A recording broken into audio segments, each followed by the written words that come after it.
you wanted the best, you've got the best podcast. The hottest podcast in the world.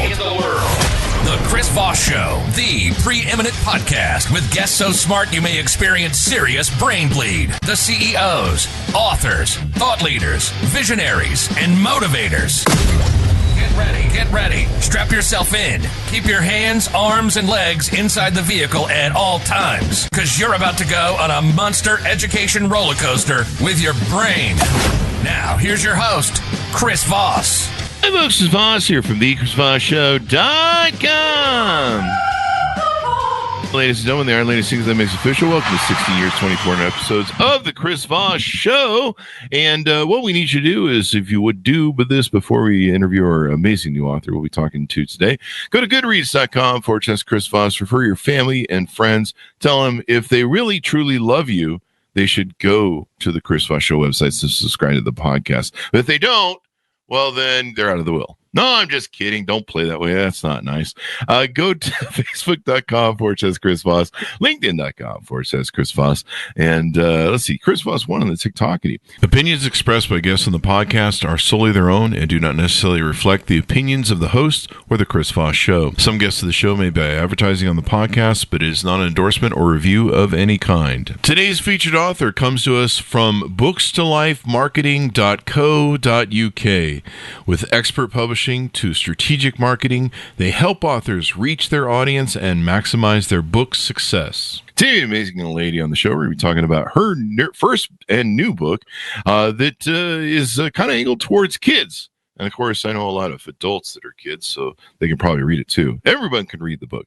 It is called Mice and the Ice Capade, out August 15th, 2023 by Carley Smith. And we're going to get into it with her, talk about her experience, and probably get some ideas. And if you're interested in being a first-time book author, she probably has some ideas on how you got through that, how to get through that journey.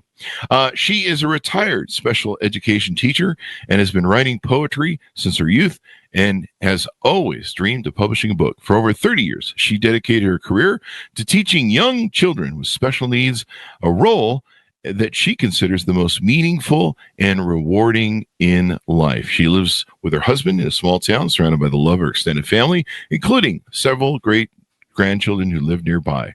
In addition to writing, her lifelong passions include gardening, sewing, tanning, photography, bird watching. Oh, that's always good to have.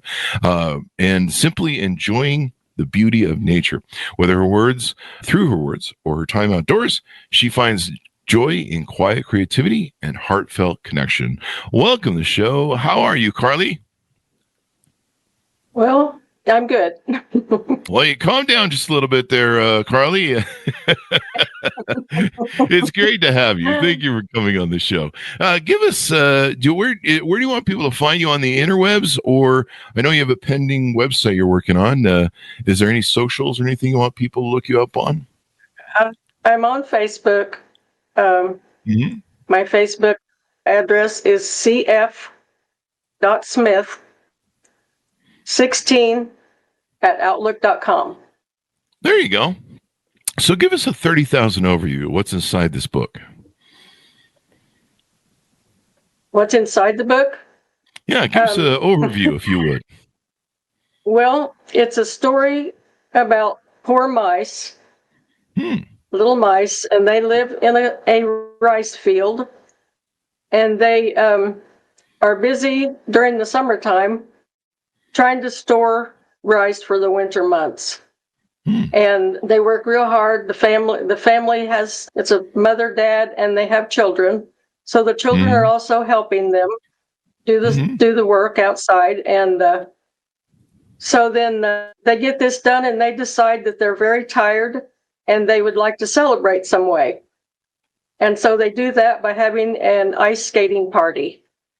And so the whole book is a story about how they get ready for that, how they plan it, and how they work to get it done.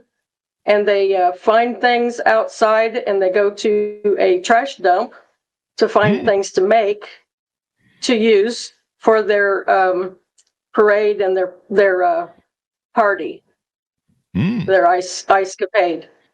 And, the ice capade. That's pretty much what the story, is about. It goes into a little detail, and here's a picture of the book. Here's the book. Mm-hmm. And so who is it targeted to? What age group? You mean what age group? Well, mainly children, but I found that a lot of teachers enjoy it. I've gone into some schools and read the book to children and to classes. The teachers appreciate the poetry. It's written in poetry form.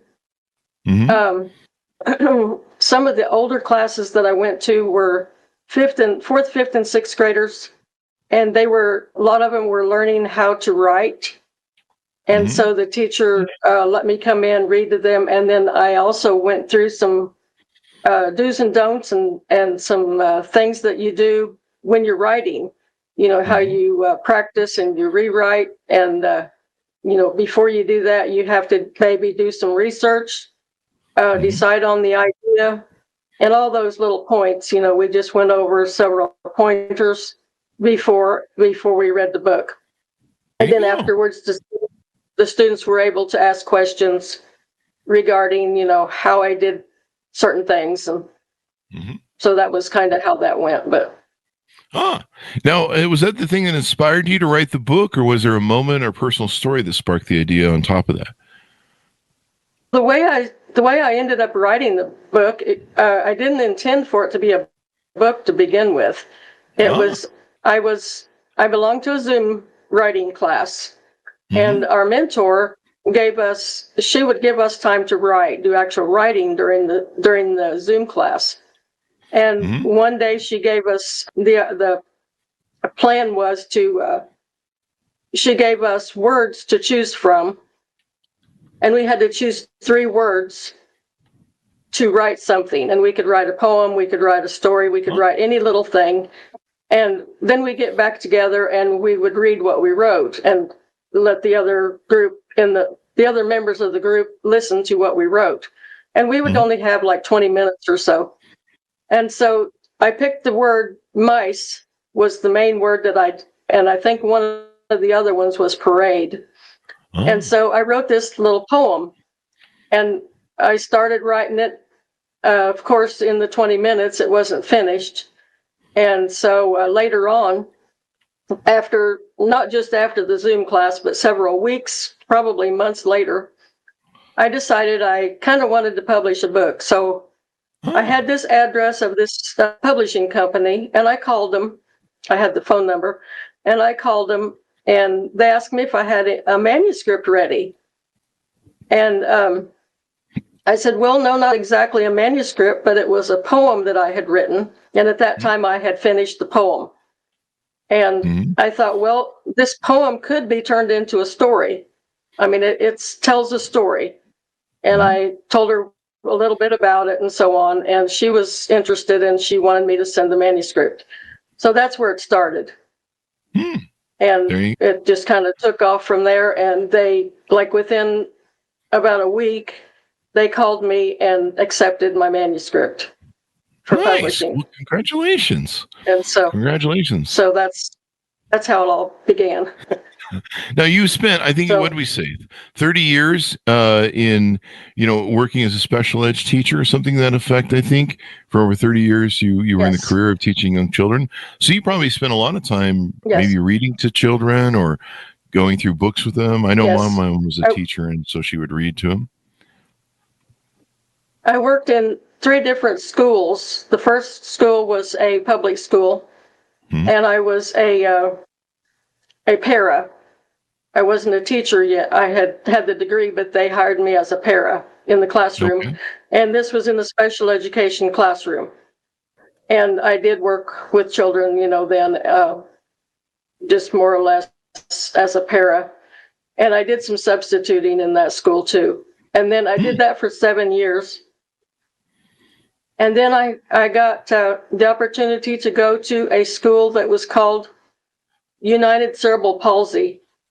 And this was a special school for children with disabilities. And they were birth to 3.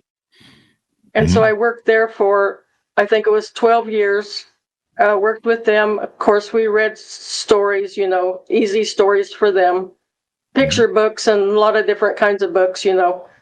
I also did some home-based teaching during that time I worked there, and I could take my own books with me when I went to visit the kids. And then the third school was a state school. This is in Missouri, St. Joe, Missouri. And that's where United Cerebral Palsy is also located. And the public school is located in the little town where I live. It's just a little town of 200 people, and we're all pretty much country people. But anyway, this last one, I was there for 11 years, and so I think that totals up to about 30 years total, During that time of going to working at United Cerebral Palsy, they hired me first as a teacher's assistant, and then they told me they would hire me as a teacher as long as I went back and finished my early childhood special education certificate. And so I was willing to do that and worked at the same time, finished that. And so then later, I was hired at this Helen Davis State School. Wow. And so I have quite a bit of experience working with special education kids. And you know what entertains them. You know how to get them motivated and what stories maybe intrigue them, et cetera, et cetera. Right. Mm-hmm. Right. Yeah, it's pretty interesting. My mom worked with kids for, I think, 20, 25 years as a teacher. And boy, teachers are just the greatest people in the world. They really help lift kids. They give them hope. She still meets people this day that they've grown up, and they'll meet her in the store and, hey, I do the same thing. And you get really attached to the kids and the parents as well. The parents just loved it when I was going into their homes, and the kids would get excited when I came, and it's just one of those things that's very rewarding. And now you found a broader way to reach even more children. Writing books, people around the world can order off of Amazon. So you got all that going for you and everything else. So good for you. And now let's talk about the book inside. Why'd you choose mice as the main characters? I think we kind of fleshed that out, but why did you stick with that? And what do they symbolize? Is there any symbolization there? Why did I stick with mice as the characters? Is that what you asked me? And do they symbolize anything? No, not really. It just happened to be that word, and my imagination just kind of ran away with me, and I started thinking about what these little mice type people could do, and I just started writing and thinking and imagining, and I just created this silly story. I'm not sure how, but well, I mean, but that's pretty wonderful. I mean, a lot of these times, we talk to a lot of novelists like yourself on the show, and it's interesting where they find their inspiration. And sometimes they just sometimes they have like just voices that come to them in their head, and I'm like, wait, isn't that schizophrenia? But they'll. I mean, go ahead. I was just going to say, and I like to write poetry, and I had started it out as a poem. And then the way it was written, I kind of went back and added a lot of more verses. And, when I finished it, I don't know, it just happened. There you go. I don't know. And that's the beauty of that inspiration. And then of course it sounds like you went through the gauntlet of finding your voice, right? Finding how to write and learning all the structures and all that sort of stuff that goes into it. And so it's quite the journey to go down, but it's kind of fun once you learn how to do it. You can write more books. The book celebrates creativity, resilience, and community. Why do you like these themes, especially in today's world? Well, I think it all goes back to my childhood, because the way I grew up, our family was very poor. And not that I'm rich now, but I learned a lot of things that are written in this book. I learned how to play, for one thing. We had to survive. We were, we did things, that a lot of more wealthy people didn't have to do, and so I kind of put that in this book somehow. It's there. What was the other one besides community? There was another. Let's see. Point. You talked about.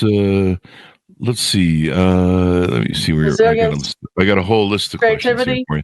Resilience, community, and creativity. Yeah, creativity. I think I've always been creative. When I was working, I was always able to create bulletin boards and activities. I always made some homemade activities for the kids. Just simple little things, These kids I worked with were very basic. They didn't know a lot of how to do a lot of the basic things. And so I was creative and tried creating things with color or different textures and those kinds of things that those kids don't have access to. Community, I believe that, kids today that would read this book, they need to learn the things that they take from this book are being creative. The mice had to be creative and create things to use in order to for example, when they made signs, they were advertising their parade and their ice capade skating party. They made signs to invite the community to come along with them and to come and celebrate it in their ice skating rink, which was a puddle of water that froze, and that's what they skated on. And so the mice had to be creative and figure out how to make the signs. They went to the dump and found things. They found a toothbrush that they could use for a paintbrush to paint the signs. Think of anything else creative. The kids now don't have to do that. They have too many video games and televisions, computers, and so on, where they don't get outside and make their own games or their own toys anymore. They just don't have to do that. Community-wise, I think the kids, I just think they need to learn how to get along with other people, be in the community for socialization, for one main thing, to be around other people. So, yeah. Go ahead. And you don't learn that when you're looking at a phone all day and all that stuff. That's correct. Yeah, I forgot phones. Yeah. Yeah. It's really important that, people figure this stuff out. And, interpersonal relationships, I mean, you're supposed to have to deal with people on a one-to-one human basis all through your life. And if you can't master that, well, you're going to have trouble with relationships and everything else. What does a story you think say about celebrating life, even in difficult times or economic situations like you talked about? I think I just believe anything is possible. These mice found that out by being able to celebrate. They didn't have money to go somewhere to celebrate, so they made their own party, their own skating party. In order to do that, they had to make things to get there. They made floats to go from their home, their little rice hut, down a gravel road to their frozen ice puddle in order to skate. And so on the way, they used, again, they made floats out of shoe boxes.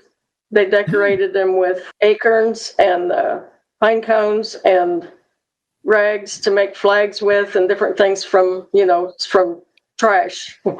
And they created that, and they got the community to go with them, and they went and they had fun on the ice. Well, the great thing about children is they have just an immense, almost limitless imagination, because they're not jaded and locked down like us adults, right? They still see the world with possibilities and the beauty of that, et cetera, et cetera. And I mean, it's just wild there. Excuse me. What was the most rewarding thing for you about writing the book? I think for me was when I got the call that my manuscript was accepted. Mm-hmm. That was the first reward.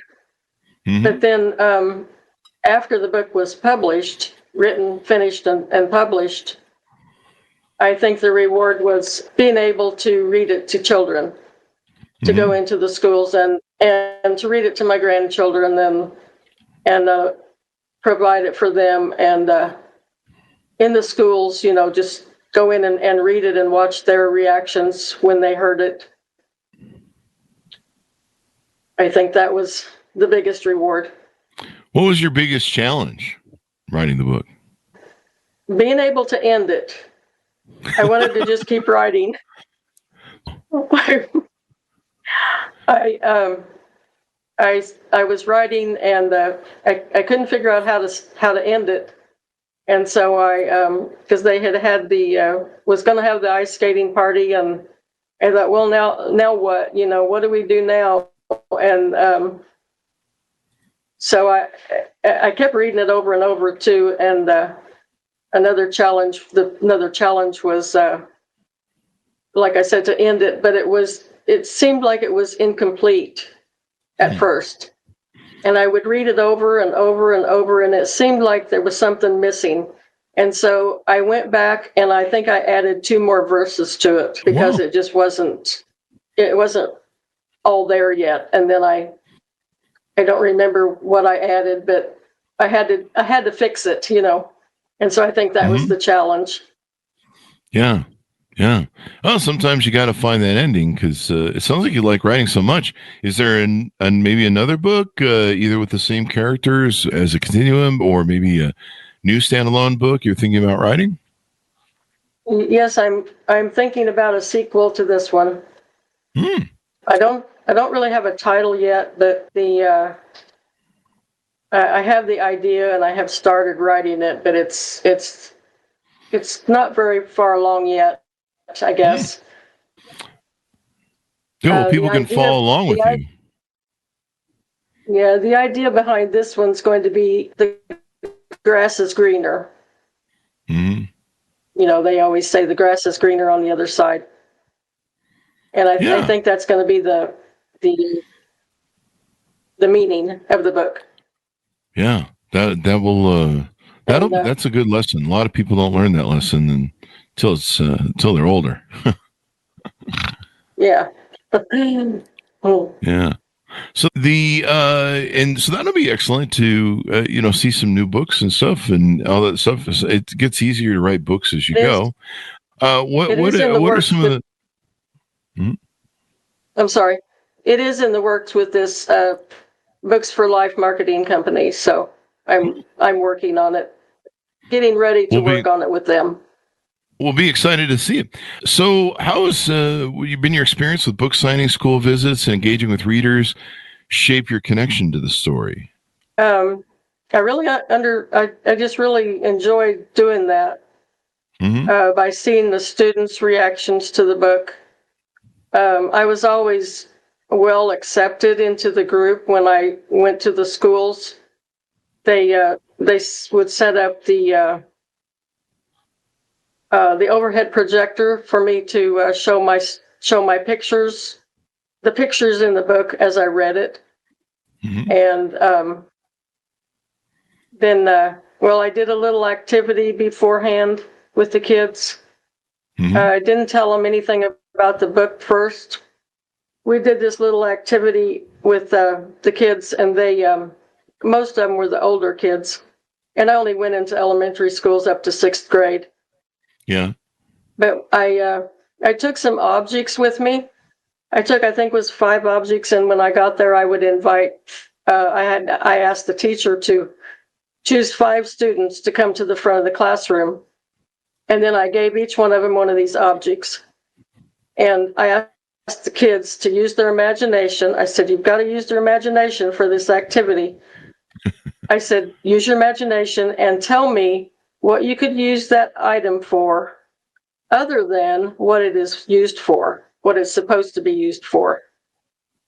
And one of the objects that I took was a toothbrush, and one of the objects was a little rag, and one of them was a tuna can. Mm-hmm. And the kids had some pretty good answers. The kids would come up with things like, for the can, it could be a bathtub for the mice, Mm-hmm. or it could be, if you turned it upside down, it could be a table or a chair. The toothbrush, they all thought of the paintbrush or a back brush when they took a bath in the tuna can. And, just silly responses like that, But I wanted them to use their imagination before they heard the story, so it would click as they were getting the story, what the mice were actually using, and how they did that. So that's kind of was the activity. But the kids and the teachers were also real receptive to me. They appreciated the poetry part of it. And she had me, a couple of different schools I went to had me go over writing skills because they were learning how to write. And we would go over how important it is to learn about punctuation and capitalization and spelling and all those kinds of things, before you turn in your manuscript. It all has to be proofread and corrected, and then another thing was to write, when you write something, it's not done. You can always rewrite it. You can always make corrections. You can always make changes. And, those kind of skills were all talked about. And kids had a lot of questions, and, so they took me more into my story than I think I was in it when I wrote it. They really brought everything out to me. It was just fun.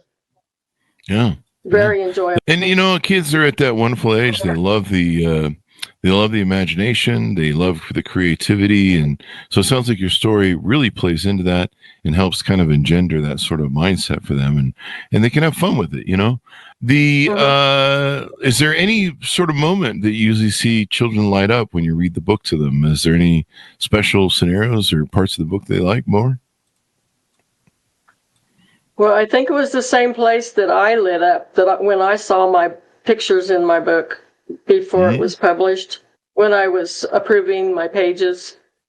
And that was the page where the mice were on the ice, actually skating, with the moon shining, It was, can I show you that picture, or have you looked at the book? Yeah, please do.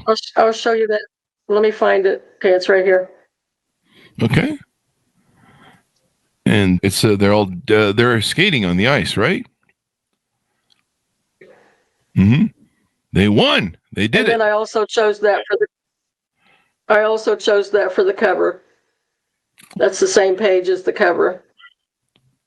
And did you? What advice would you give to other authors that are trying to bring meaningful books into schools and communities? What advice would you give them? Because I imagine there's a lot of people like you who are like, I want to write a book someday.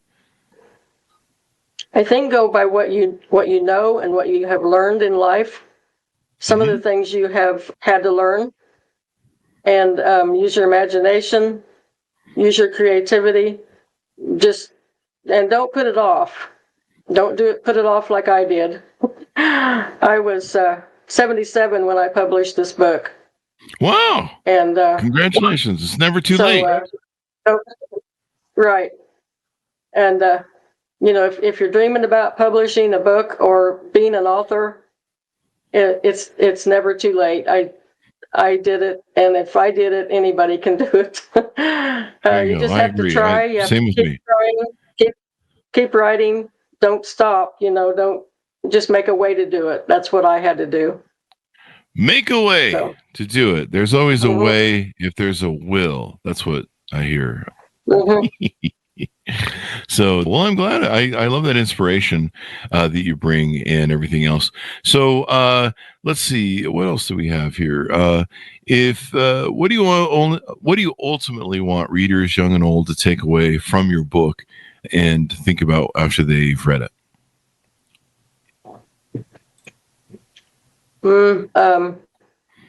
I guess that kind of what we just talked about. Don't give up. don't quit. You know, if you think you can write, and don't stop trying. Use your creativity and just go for it, you know, and I don't know. The same things we just said, you know. Mm-hmm. Yeah.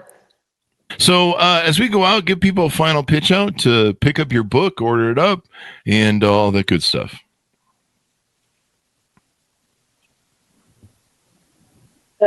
A final what? Just final pitch out. Give people a final pitch. Tell them where they can buy the book off Amazon, etc., and any social media, etc. Yeah, it's on Amazon and Barnes and Nobles. It is in some of the bookstores. I am working also, well, and it's not completed yet, but it's getting close to being completed, a republishing of this book. And so it should be coming out this month. So you might watch for it. We're using the same title, and we're adding a subtitle to it. So that will be coming before too long. Okay. So we'll look forward to seeing that new book from you. Okay. I would appreciate anyone purchasing it and commenting that they enjoyed it afterwards and giving me some reviews. There you go. I appreciate the time being able to be on here. And we appreciate you. I mean, wonderful, great message. There's a wonderful message of enlightening kids, raising their spirits, giving them imagination, teaching them community, and all that good stuff. So thank you very much for coming on the show. We really appreciate it, Carley. Thank you again. Thank you. And order up the book, folks, wherever fine books are sold. Mice and the Ice Capade, out August 15th, 2023 by Carley Smith. Thanks to us for tuning in. Go to goodreads.com/Chris Voss, linkedin.com/Chris Voss, Chris Voss 1 on the TikTokity, and all those crazy places on the internet. Be good to each other. Stay safe. We'll see you next time.